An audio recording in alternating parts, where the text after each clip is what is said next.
Oh, hello everyone. Welcome to Tales from the Geek. That went quick. We got It started did. fast. We got startled. You almost had it behind the scenes. Yeah. Oh no. Not us talking about, this and butts and stuff, nothing too crazy. Oh, but we got some news, we got some comics. Do you want to give us a little recap on your was that this weekend you went? New York Comic Con was this weekend, but I only went. It was Thursday to Sunday, but I only went Thursday. I took it Thursday, and it was as crazy as I thought it would be. Like I can't even imagine, what Friday or even Saturday. Saturday is always the biggest day in every giant con, but it was a bunch. It just insanity, and it's in New York City, so that just adds to it. And it was fun. I got to see because their artist alley is so big. There's so many people there, but I got to see a lot of friends that I haven't seen because I haven't done any huge conventions since COVID and all that. And so it was great to see people there. And then I was showing Aaron. I found this one booth in Artist Alley that was just called "Put a Butt on It." And so I picked up a pin and a sticker for my girlfriend. I don't have those. She has those and she loved them. But I picked up these stickers. Picked up this one for a friend of mine who's a Ghostbuster fan. And then me being from New England, we like our Dunkins. Well, here's Bunkins. Bunkin Donuts. Uh, Also, So hello Voodoo. Good to see you. hey, Welcome to Voodoo. But yeah, New York Comic Con was pretty cool. A lot of cool comic news coming from there, like new series and new writers and stuff. It's pretty neat. I didn't go to always. any of the panels. I was too busy, like bobbing and weaving on the show floor, looking for certain comics and certain people. But it was funny. I looked at the artist alley list, and I thought, okay, there's my friends. I go see my friends, and then I'm like, hold on, is there any comics I need to get signed? And it's like I'm an old man and I've been to so many cons. I'm just like, oh yeah, that guy. Oh, awesome. And they're like, I have all their signatures, and I'm not greedy. So it's just like, you know what? It was nice to go to a big comic convention with an empty backpack and Wow, look at just put you. yeah, no, I've grown. I've grown. But it was a blast. I recommend you're on the East Coast. It's the second only to San Diego. Oh, gotta do a little But refresh. You had to refresh to see the show. oh yeah. But Do we wanna start with the sad news, and then I can even share what we were talking about. I know we were thinking about sharing later, but maybe we start with yeah, that. we could do it now. Yeah, we're Tales from the Geek, and as far as as far as movies go, I don't think there is a amazing uh, franchise or just genre of movies that this artist has not touched. Of course, I'm talking about Drew Struzan, who sadly, I believe it was yesterday, lost his battle with Alzheimer's and passed. And as an artist, he was a huge inspiration. As a geek, as you can see from these examples, this is literally not even a drop in the bucket. That's like somebody just kind No. of went like with a little piece of it, because this is what I could gather for. But like anything Spielberg did, anything th- if there was, if you remember an awesome poster from the 80s and 90s, Yeah, and it was maybe even late 70s, but he was the man. His style was like, super realistic, but like still with that sense of like that pulp fantasy, like so good. and like to if you look at his stuff, you're thinking like, okay, that's got to be a lot of photo reference. But like I've watched documentaries where you see him start to finish, and yeah, he uses reference, he's drawing it, but like he had a process that would be like an acrylic underpainting with like an airbrush, and then colored pencils for all, like you'd see like if you get closer, it's just he had a style that was Drew Struzan, and he has inspired so many artists now. Like there's the Goonies poster, and I was telling Aaron, there's a great story about this Goonies poster. All right, you see how you got Bran? He's up top holding onto the stalactite. He actually did a version of each kid so that in different markets, in different advertisements, they could be the one that's up top. So each kid kind of got a showcase, got like their own like poster where they're the one in front. And I just thought that's just amazing. Just amazing. Like his sketches, his preliminaries. I Um, know. I know. I have a friend who actually owns a couple pieces, original pieces. He owns the original artwork to the Ice Pirates movie. And if you remember the Ice Pirates, you're a friend of mine. But but oh like no, I'm no friend. all the Indiana Jones. It's like before posters became just photoshopped Yeah, headshots and like, one side's orange and one side's blue and all this stuff. Drew Struzan was the go to for posters. Like just look him up. Just go Drew Struzan, Google Drew Struzan movie posters, and you're gonna be shocked how many of your favorite movies so many. he did And the posters for. I was looking, I'm like, oh my gosh, so many of these were, I had like a whole, like all of my walls were covered in Oh yeah, movie posters. And so I'm like, basically, thanks to him, they were covered in his posters, basically. yeah. Like, definitely had a lot of Oh yeah, these. dude. All the Harry Potters, Yeah. all the Indiana Jones, all the Star Wars, the prequels. Uh, and he had retired about 10 years ago just from making the posters. And then in about, I don't know, 5 6 years ago, he was diagnosed with Alzheimer's. So like I said, I have a friend. The friend who owns the Ice Pirates poster would visit him frequently, and I remember asking him when I saw him at Kids Con in April. He was just like, yeah, he's not. It's sad. It's sad to see. It's sad. Alzheimer's is one of those diseases where it's just unfair, like what It it really takes. is. But to hear that he finally he's gone to the great poster in the sky, But uh, as an artist, as a geek, Drew Struzan like drew my childhood. Like you saw his Yeah. poster, you're like, I'm gonna go see that movie. Oh, So for sure. No, I'm gonna put that on my wall is also yeah, what I said. exactly. I did own several. I did get to meet him a few years back in at Boston Con, and he was actually promoting. I have a comic book signed by him. He did a cover for this random independent book, and he was there just signing. But it's just like, I think I was the only one there that actually had the comic. Everybody else was getting their Indiana Jones posters signed. I'm like, I live in Connecticut. It's the train ride. I would have ruined a poster. And he kind of laughed. But I do have a something to remember him by. And he was an awesome guy, awesome artist, and just a it's a loss. It's a loss. I Yeah, feel for the world. it's A little bit of light's gone from the world. it's But Drew true. Struzan, peace out, man. Thank you Yeah. so much. Thank you for your contributions. Oh, I did see. Hello, Marilyn. Good to see you. Hey, Hello. Marilyn. We just going through. Ooh, I forgot to. There we go. Just going through some news. So we start with the sad news. We've got HBO Max has released a new trailer for It. Welcome to Derry. What is a red band trailer? What does that mean? Do you know what Red, that means? red band means you're gonna see blood and you might hear a swear. You're gonna hear swears. It's Well, basically it's apparently. basically an unedited like footage. Oh my gosh, I almost accidentally left you here all alone, Googs. My heart just skipped a beat. I I'd have been clicked a like, button. so anyway, uh, Sorry. Anyway, because I went to look at that and see what. Yep, that's what it says. It says a red band trailer. but Okay, yeah, so a red band, very a red band scary. trailer. Yep.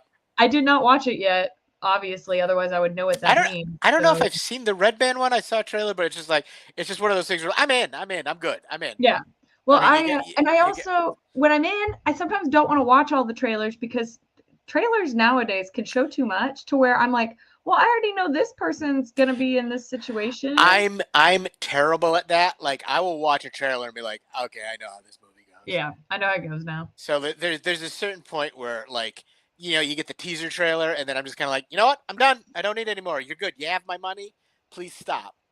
Take my money. I'm gonna go see it. I promise. Yeah. I promise. Well, speaking of movies and not letting like trailers ruin your movie or all that good stuff, have you seen that on October 17th? So coming up soon, Good Fortune is coming, which is a Keanu Reeves. It's got Seth Rogen. It's got Oh yeah, is that the one where he's the angel? Sandra Oh, Aziz Ansari. Is that the one where Keanu's an angel? Yes, he's got wings, and like every not commercial. Yeah, I guess it's a commercial technically. Whatever you want to call it, promotion. It's promotion. Every promotion, they're like, he's got wings. It's like, hi, it's me, Keanu. I'm Yeah, flying. hi. But My basically, terrible Keanu impersonation. Hi, it's me, Keanu. I think You it like sounds you just like like him. you like John Wick? I know. Sometimes I make Craig phone calls. Yeah, it's like, wait, Keanu Reeves? Hi, good to see you. Wait, I didn't know was on the show. Keanu Reeves just here? So my new Telluride, its name is Keanu Reeves because it's a Kia. All right. Well, I gotta go, Aaron. It's It's been been nice. fun. Anyway, you know what to do with comics. I'm You're like, I'm just gonna go over here. No, okay. So the storyline though is apparently a well-meaning, but kind of I guess made a bad judgment call. Angel Gabriel, which is Keanu Reeves, like we said, he meddles in the lives of some worker, and basically, I think gives him money, makes him rich, and then he like, oh wait, money really did solve my problem. So then now Keanu Reeves has to like go live on Earth, and I don't know what else happens, but it looks like it was pretty funny. I watched the preview a while ago, so anyway, that looks great. I'm into that kind of a vibe as well as lots of other movies. So let's see. Oh, you'll be excited about this one, I bet. Have you seen the new Tron yet? I have not seen the new Tron. I saw because I've been hearing such mixed reviews, mainly because of the Curse of Jared Leto. But I saw this weekend. I saw Good Boy. Oh, was it good? Yes, it was. Was it sad or happy? I mean, okay, listen. Spoilers, but the dog doesn't die at the end. So go see it if that's what you're. If That's what what I you're, was trying the to dog doesn't say. die at the Yeah. end. So Hey. hey, mom. Yeah, you. I know a lot of people are just like I don't. Even I was, but man, I never. I'm watching that movie, and it's if anybody a Good Boy, it's about it's a horror movie, a suspense movie, but from the dog's perspective, and I have never felt more anxiety during a movie because of it's the dog. Like if it was a human, I'd be like, Yeah. all right. But like throughout that movie, I'm just like, so help me God, something happens to that dog. Yeah. I'm done. I'm over it. But you're Getting just out of like, here. yeah. But it's a good movie, and there's a great. If you guys go see it, stay till after the credits. There is like a very short making of where they talk because this movie it was made like there's it was just made by the director, who's also the human in the movie, who you never see the human's face. Wait, really? It's kind of like always in shadow. You just see any if there's any human in that movie that you don't see their face, and it's just him and his dog is the dog's name is Indy, and it was just it took him 3 years to film this movie because it was just him, the dog, and his wife in their house filming. And the dog's not an actor, so there's a lot of funny like behind the scenes and how they got the dog to act. And it's a lot of like, here's the camera, and they're like behind, like over here, caw, caw, blah, blah, blah, look over Yeah. here, and the dog's like, and then they juxtaposed it with like what you saw in the movie, where you like so there's like this intense scene where like the dog looks like he's staring at something that's in the dark in the corner, and then they cut to when they were filming it, and he's got he's making noises like blowing a whistle, and the dog's just kind of like, What is oh, that? it's over there. So That's yeah, I hilarious. highly recommend that one if you I think it's in limited release. Oh, I love it. But no, I did not see Tron. I want to see Tron because I love me some Tron, Well, but I'm gonna get to it. apparently, it takes the top spot at the box office. So there Oh, you go. There but you still, go. it's a Tron movie. So even if it does well, we have to wait 10 years for a sequel. I did That's not. I did not know true. how long it was since Tron Legacy. I love Tron Legacy. Yeah, you Uh, don't look at the timeline or like go Google it because that's yeah, what happens. You're like, wait, what? No way! It was that long ago. yeah. No It's like freaking. they gotta film that if they're gonna film the next one. They gotta film it because Jeff Bridges, he's getting up there. You know, he's already survived one bout of cancer. We just need to get film it in advance. Yeah, already film it, get it Figure ready. it out afterwards. All right, last piece of news that I've got. I think it's Lip from Shameless. I cannot think of his name. He's gonna be in this new Springsteen movie called Deliver Me from Nowhere, which goes into like the life and career of Bruce You Springsteen. you don't watch The Bear? Oh, also the bear. That's fair. I Yeah. like it. He was like, he was Lip. like a third tier character in Shameless, or What? the No, he's not. star of The Bear. I know he's the star, but I know him as Lip first, and then so like in the bear, that's Lip now working at a restaurant. That's you're describing like Harrison Ford. He's like, oh yeah, he was that guy in that oh my god, now I can't remember that name. Oh, from that first movie he ever From did? the George Lucas movie with the cars, where he played like a just random dude. Like, yeah, that guy. Remember him? Yeah. Like, are you talking about Harrison Ford? Yeah, that's him. That guy. Oh my gosh. Well, anyway, that's the news we have. Don't forget to like, comment, and share. We want your friends to be our friends to be your friends, and we have comics, so stay tuned for comics. Okay, one more thing before. Oh, one more thing. Just kidding. Just released on Amazon is the I Like Me, the John Candy documentary by Colin Hanks. Oh, that's right. We talked It about is that. That's awesome. it is great. I watched it the other night, and also they released. I can't wait to read this because there is not a lot of info on John. And, like, I watched the documentary and I was just floored. But like the first 5 minutes of that documentary is going to have you in tears because it's his funeral, and Dan Aykroyd is given the eulogy, and it's just this like monumentous. It's just beautiful. Seriously, that man was. We got robbed. Like, he should not. He should still be here, John Candy. But check out the I Like Me, the documentary on Amazon. So good, so good. Okay, comics. All right, I'm gonna start with one I got here, and it'll Ooh. go along with the ones you got. Okay, so Marvel is doing a big X-Men push. They've got it's like X years later, so it takes place like way in the future after a lot of weird events have happened, and so it's a lot of tie-in series. A bunch of them dropped this week, so I'm gonna quickly go through them. But the one I actually got was the Sinister Six. It's about Mr. Sinister and his army of Marvel characters that he's kind of recruited in the future to go on like some kind of suicide mission. No, So no suicide missions. so check that out. I got it because, well, you got he's done something to the Black Cat, but you got Venom's on the team, Havoc, Omega Red, Domino. So if you're X-Men fan, like I said, this week there's a lot of these X year later, X of Revelation, Age of Revelation books out. This is one of them. And then let's see, if we go to the graphics, I believe I've got some more titles. Give it share. 1 second. I changed my screen around and it looked. There we go. Got it. I figured it out. It moved. Okay, let's see. Okay, well that's not part of the X-Men thing, but I'll talk about this. We got Fantastic Four and Gargoyles, the great Disney animated show from the late 90s. Yeah, so in it the Fantastic Four villain Diablo is basically found out that there are these gargoyles that are basically in effect immortal, and he's trying to get to them, but he's got to get through the Fantastic Four first. So this is a cool new little mini series in which the gargoyles and the Fantastic Four team up. So check that out.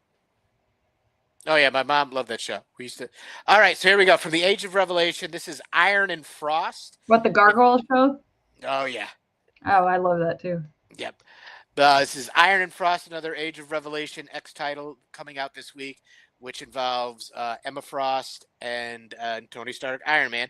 They had if you don't know, if you're not reading the Marvel gossip rags, Emma Frost and Tony Stark are an item, and this takes place in the future where horrible things have happened, and Emma Frost is working to revive the Hellfire Club, and Tony is along for the ride, but in what way we're not sure.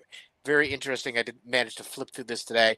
Very interesting take on what happens in there. So, like I said, this is the they kind of subtitled X years later. So this is in the far future after something horrible has happened. They just have not told us yet.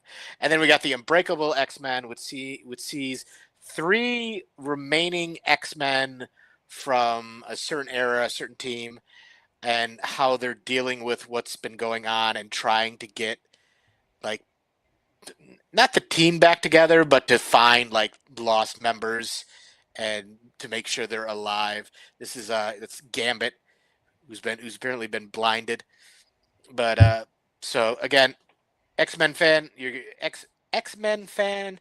You are eating well this week. Let's see what else there should be. I think there's another one. Okay, Rogue Storm.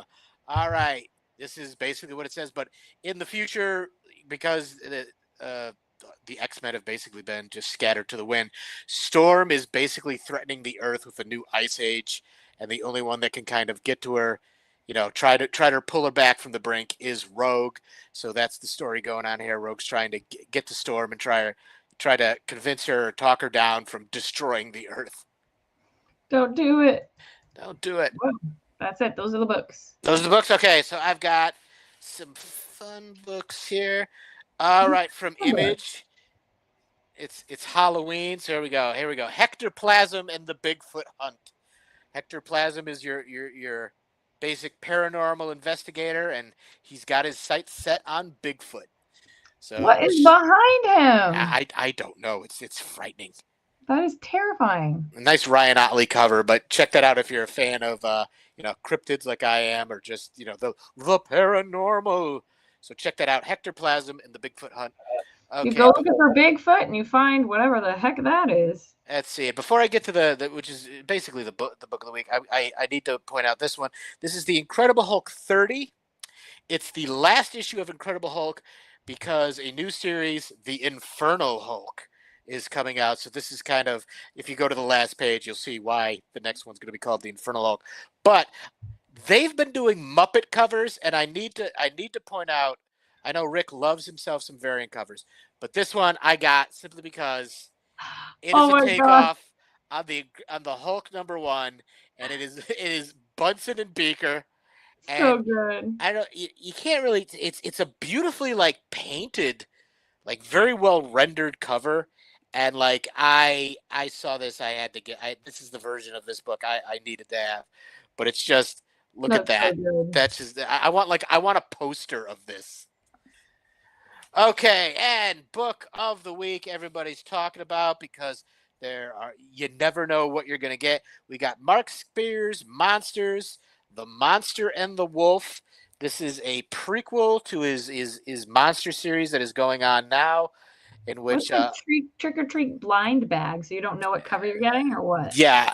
Okay. The story is this takes place before what's going on in the monster series he's got going now, in which a werewolf is desperately trying to find the cure for werewolfism.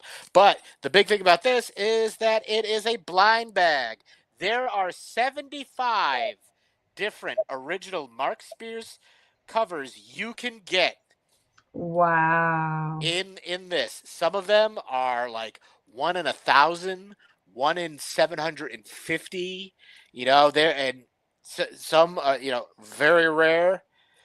But they're all Mark Spears art, so they're all. There's a couple really cool ones that aren't like high like ratio, but like just Mark Spears. He's kind of in the vein of Alex Ross, where it's kind of a hyper realistic style, but with enough style, kind of like I forget the. Rick would know the old monster poster guy. Go Basil.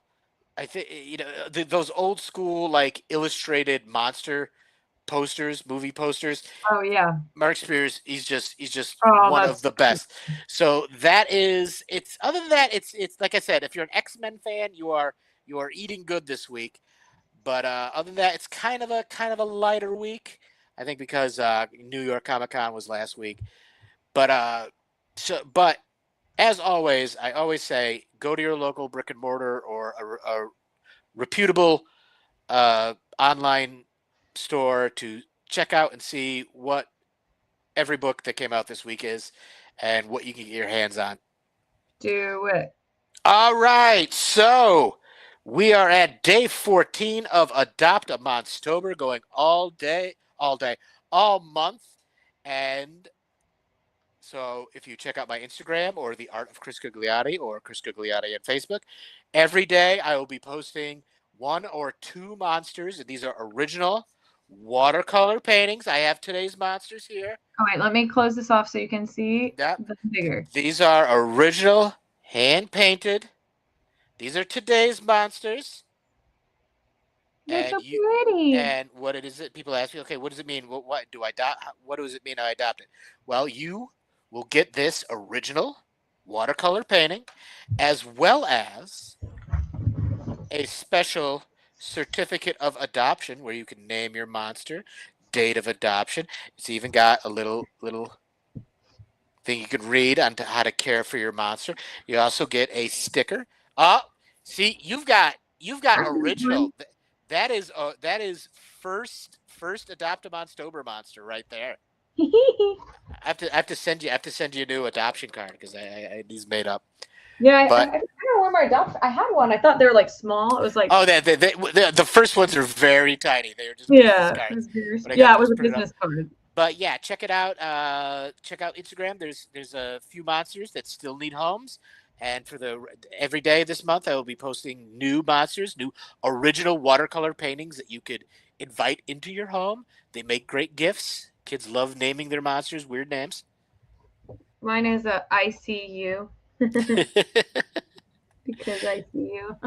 yeah. You've got original OG first edition, monster. exactly, OG monster.